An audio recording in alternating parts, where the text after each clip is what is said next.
इस वक्त की सबसे बड़ी खबर मऊगंज से आ रही है, जहां आसमान से बरसी आफत ने जनजीवन पूरी तरह से अस्त व्यस्त कर दिया। बीते 48 घंटों से हुई मूसलाधार बारिश ने हालात गंभीर बना दिए हैं। कई गांवों में पानी भर गया है, पुल बह चुके हैं और कई रास्ते पूरी तरह से बंद हो चुके हैं। स्थिति की नज़ाकत को देखते हुए रीवा संभाग के कमिश्नर बीएस जामोद और आईजी गौरव राजपूत स्वयं मौके पर पहुंचे। उन्होंने कलेक्टर दिलीप सोनी और एसपी के साथ हालात का जायजा लिया और प्रभावित इलाकों का दौरा भी किया। प्रशासन जब राहत और बचाव कार्यों में पूरी ताकत से जुट गया है। ग्राम पंचायत भवनों और स्कूल परिसरों में राहत शिविर बनाए गए हैं, जहां लोगों को भोजन, पीने का पानी और दवाएं दी जा रही हैं। महोता, पहाड़ी, बरहटा, मुदरिया, सघन और ढाबा तिवारियान जैसे कई क्षेत्रों में जल प्रलय जैसी स्थिति है। यहाँ पुल बह गए हैं, सड़कें लापता हैं और लोग तिरपालों के नीचे शरण लेने को मजबूर हैं। मौसम विभाग ने रेड अलर्ट जारी किया है और अगले कुछ घंटों में और बारिश की भी चेतावनी दी है। प्रशासन ने लोगों से अपील की है कि वे सुरक्षित स्थानों पर रहें। ग्राम पंचायतों में राहत शिविर खोले गए हैं, जहां तिरपालें लगी हैं, खाना और दवा मुहैया कराई जा रही है। रीवा के कमिश्नर और आईजी खुद हालात पर नज़र बनाए हुए हैं। वे हर राहत बिंदु पर पहुंचकर व्यवस्थाओं का निरीक्षण कर रहे हैं, लेकिन खतरा अभी टला नहीं है। मौसम विभाग ने अगली बारिश को लेकर रेड अलर्ट जारी कर दिया है। ऐसे में प्रशासन की अपील है कि अफवाहों से बचें, सतर्क रहें और किसी भी आपात स्थिति में हेल्पलाइन से संपर्क करें। आज 2 दिनों बाद स्थानीय विधायक प्रदीप पटेल भी लोगों के बीच पहुंचे, स्थितियों का जायजा लिया।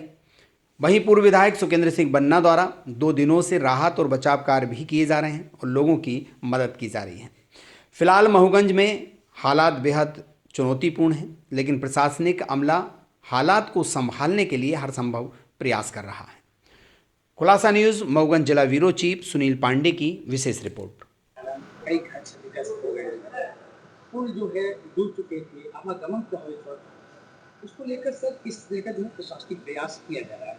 कल शाम से जब से वर्षा हुई है, तब से पुलिस अधीक्षक स्वयं अपनी फोर्स के साथ में रात भर जो जलमग्न क्षेत्र है वहाँ का दौरा करते रहे, वहाँ पे रिलीफ और रिहेबिलिटेशन करवाते रहे।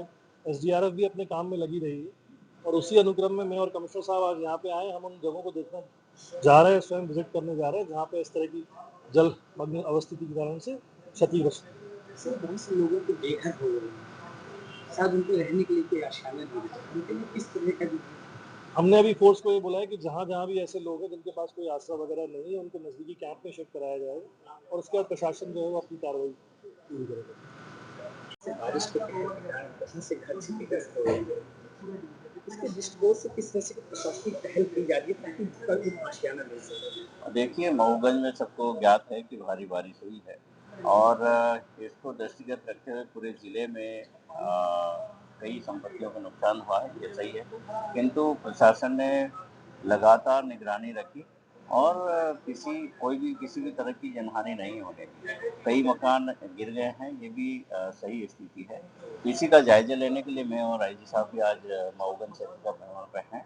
हम लोग देख रहे हैं और साथ ही साथ लोगों के लिए राहत शिविर भी लगाए गए हैं, उनका भी हम अवलोकन करेंगे और भी क्या व्यवस्था की जा सकती है वो समुचित व्यवस्था हम करवाएंगे। बहुत से किसान ऐसे हैं जिनकी फसलें भी बर्बाद हो गई, उनके लिए किस तरह से उनको लाभान्वित किया जा सकता है? देखिए, इसमें शासन के प्रावधान में आरबीसी 6-4 फसलों का सर्वे होगा और नुकसान हुआ होगा तो निश्चित तौर पर आरबीसी 6-4 में प्रकरण तैयार किए जाएंगे। सर, यहाँ हाईवे में गोबर प्लांट बना हुआ है, जहाँ पुरानी पुल थी हाईवे की, वो पूरा नई सच्चाई की उसमें, क्योंकि उसमें तोड़ा नहीं था पुराना। आज हमने जितने भी रोड से संबंधित विभाग हैं उनको भी कहा है कि वो अपने अपने विभागीय रोड जितने हैं उनका निरीक्षण करेंगे। आप जो कह रहे हैं उसका भी हम निरीक्षण कराएंगे और समुचित उपाय कराएंगे। कल यहाँ लोगों के घर गिर गए, आप यहाँ कल से नहीं दिखे। कल अतिवृष्टि पूरे क्षेत्र में रही। मऊगंज शहर से लेकर के हनरा में भी, अलग अलग गांवों में भी, उधर अलग अलग गांवों में, गौरी में भी पूरा रोड के एक पार पूरा पानी भरा था, जिन मशीनों से तोड़ बनाया गया।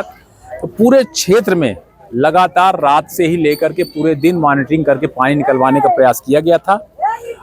यहाँ पर जो घर गिरे हैं, क्षति हुई है, उनके लिए लोगों के बसाहट के लिए स्कूल में किया गया है।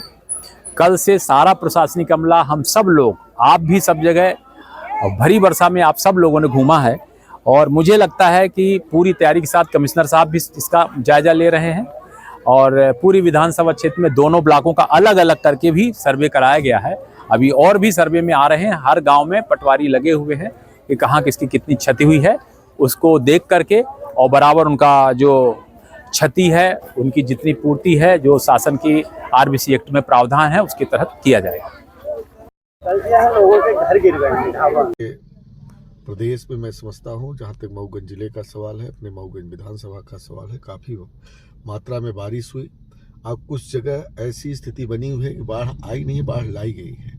कई ऐसे डैम बना दिए गए गलत जगह पर, या कई ऐसी जगह पानी बांध दिए गए, कहीं दीवारें बन गई, जिसके कारण जो है तो मैं समझता हूँ कि बाढ़ तो आई, बारिश तो हुई, लेकिन इससे ज़्यादा कहीं बाढ़ लाई गई। इस पर शासन और प्रशासन को चिंता करने की ज़रूरत है। और कई गांव, ढाबा है, आपका खटखरी है, आपका पहाड़ी है, मुदरिया चौबान है, आपका मऊगंज है, हनुमाना नगर है, और आपका कई ऐसे गांव हैं, आपका हरदिहाई है, टटिहरा है। कई गांवों का हमने आज भ्रमण किया और उन गांवों में भारी बारिश के कारण काफ़ी मकान क्षतिग्रस्त हुए, काफ़ी जो है गरीब लोगों के अनाज क्षतिग्रस्त हुए, कई लोगों को स्कूलों में जगह मिली, कई जगह बहुत सारी चीज़ें हुई, व्यवस्थाएं बनानी पड़ रही हैं, खाने को नहीं है। इतनी दुर्दशा आज देखने को मिली। इससे ये लगता है कि मऊगंज क्षेत्र में बाढ़ लाई जा रही है। बारिश के कारण तो जो घटना घटी सो घटी ही, लेकिन एक बहुत बड़ी लापरवाही आज सामने आई है। यह चीज़ देखने को मिली है। मैं ढाबा में उपस्थित हूँ। ढाबा में कम सैकड़ों घर गिरे हैं और स्थितियाँ बड़ी विकराल है। लोग सड़कों पर हैं, रिश्तेदारों के यहाँ जा रहे हैं। हमसे भी जो बन पड़ा हमने व्यवस्था बनाने के प्रयास किया। कलेक्टर और भी शासन प्रशासन से बात किया। एसडीएम मौके पर उपस्थित रही। सारी बात है, बशर्ते बहुत ही भयावह स्थिति रही।